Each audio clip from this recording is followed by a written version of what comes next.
I've never went through TSA without somebody saying, "My name is Jeff." No way. Almost every single time I go through. Well, my name is Jeff. Oh, sick. Is your name actually Jeff? And I'm telling you, dude, you have no idea how often people say, "My name is Jeff" to me. And I'm like, at least you get to share this I with get me. it. Yes. Yeah. Yeah. I mean, Jeff. Okay, here we go.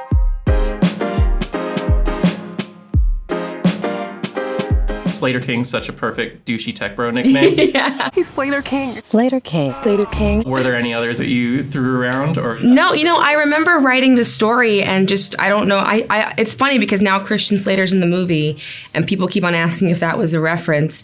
And I do feel like now I subconsciously may have recently rewatched Heathers right before. So maybe that was part of it, but I just remember writing it down and being like, that's a good name. That's a good name. I remember like the first time I read it, I was like, oof. I was like, Slater King. It was like, it feels like a Saved by the Bell mashup of like, yeah, I was like, it feels so like up the middle. And then I sort of sat with it and I was like, oh no, it's actually exactly what it should be. Yeah. I thought about it and I was like, Christian Slater and Simon Rex also kind of sound like tech names. Oh, and Rex means king. Rex means king. Oh shit, so we got Slater King. There are no coincidences. My name's Arabic and I have nothing to do with all that shit. Wow. I wish my name sounded like a tech name. I don't know what my name sounds like. If you move to the Bay Area and did Great. I'll happily make that tech money, boy. Listen, that's what I was thinking. I didn't want to say it, but... No, I ain't gotta be in shape anymore. I don't even know how to do a spreadsheet. Nah, we're good, dog. I'll take that .com money. Yeah, I want a Cybertruck. I've seen so many around. I will not ever let you drive a Cybertruck. I don't know how to drive. We're going to my island for a few days. Do you guys want to come? That vape sound. I had like heart palpitations by association.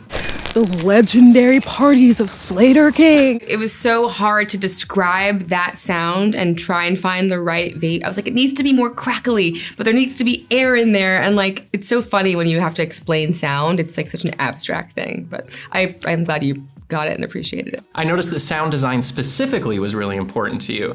Yeah, I learned so much about sound and how much it affects the story. I'd always appreciated it, but until you actually see the before and after, it's really hard to really understand like what it adds. But because the film is about memory, I wanted it to be sensory. And it's not about what's real or, it's about the things that you remember and those things and how they stick in your mind. Yeah, the That was sound almost the design score. There was some great attention to detail, like the chessboard that we wanna play see it chess again. on Yeah. is the floor coloring in the house, and there's just a lot of different. A lot of things mirror each other. Complementary that You things. notice the second time. Yeah, the Yeah, music. there's a lot of hidden eggs in there. I think I want to actually see it again now that we talk about it. Yeah, for real. Yeah. Me Because too. I think I missed some stuff. Oh, for sure. For sure. She did a very good job.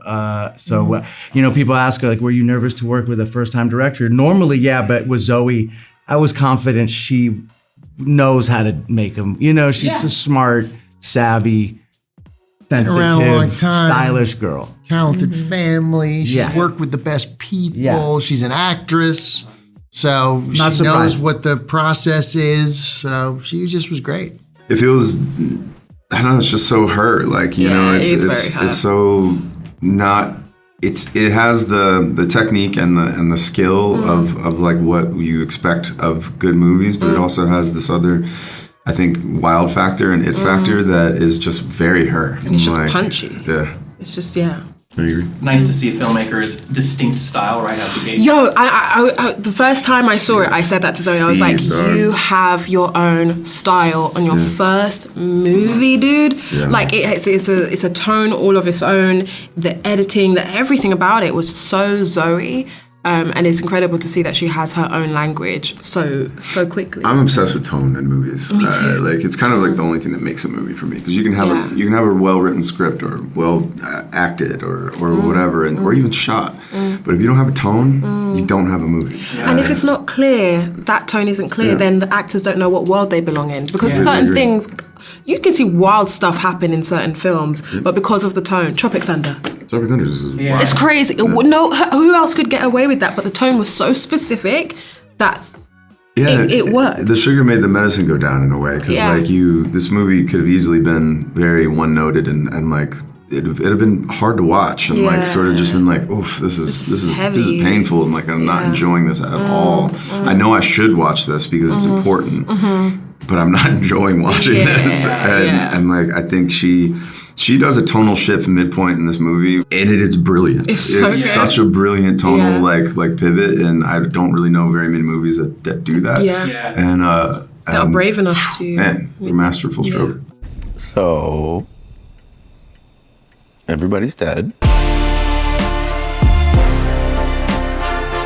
Has anybody sat down and said, "Ooh, I'm about to make a name for myself here"? They haven't said that they are going to make a name for this, but they brought that up. Yeah. Would you laugh along, or would you be like? Of course, yeah, man. I'm so proud of that. I'm so proud of it, and just so grateful for that thing. I mean, man, Kevin Feige and Ryan, they just gave me the biggest gift of my life. So. Did you know it was going to be memed when that? I had no idea that was going to be memed. No, it's weird what happens in pop culture like that. You know, same with My Name Is Jeff. Like, My Name is Jeff. It's such a small moment in the movie. It's so cool. Like I remember we did a table read and it wasn't even that funny at the table read. It was like whatever, and but all of a sudden, man, it goes to show you can't try and be a meme. You just got to be. Yeah. And then if the meme comes, the meme comes. That's it. And if people want to find it, they will find a meme out of it. My name is Jeff. You're like, you've all had really peculiar careers, you know, like weird niche stuff, and you're not afraid. We've never really been like franchise people, right? Although we would love one. Well, that's us three. Yeah, with us three, it'd be fantastic. Superhero. Right. Of course, we wanted to do it, you know, like you just said, like choosing those types of roles. I remember reading the script and being a little scared of it in the sense that it's dealing with some heavy subject matter that will come up that's uncomfortable. So I said, I got to do it.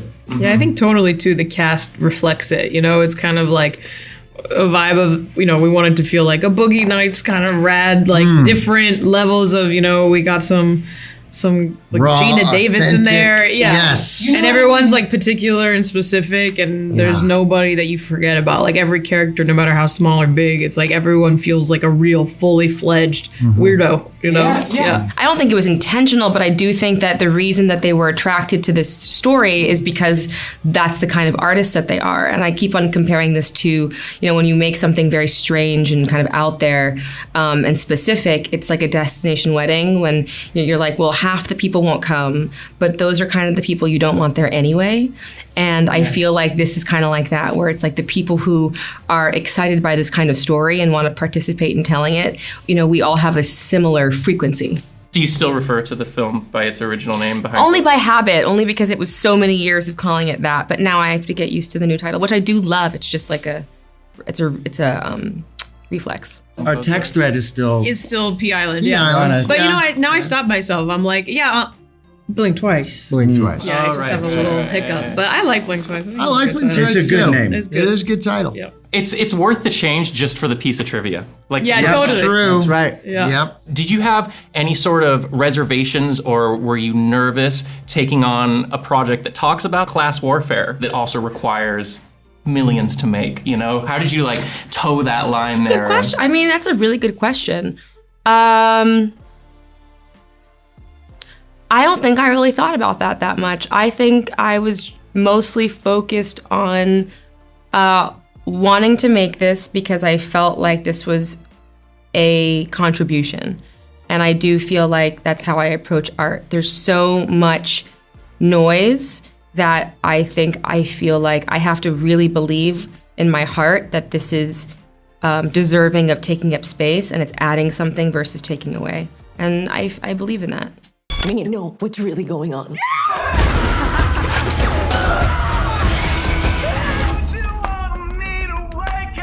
Blink twice if I'm in danger. Well, maybe not. Let's not answer that one.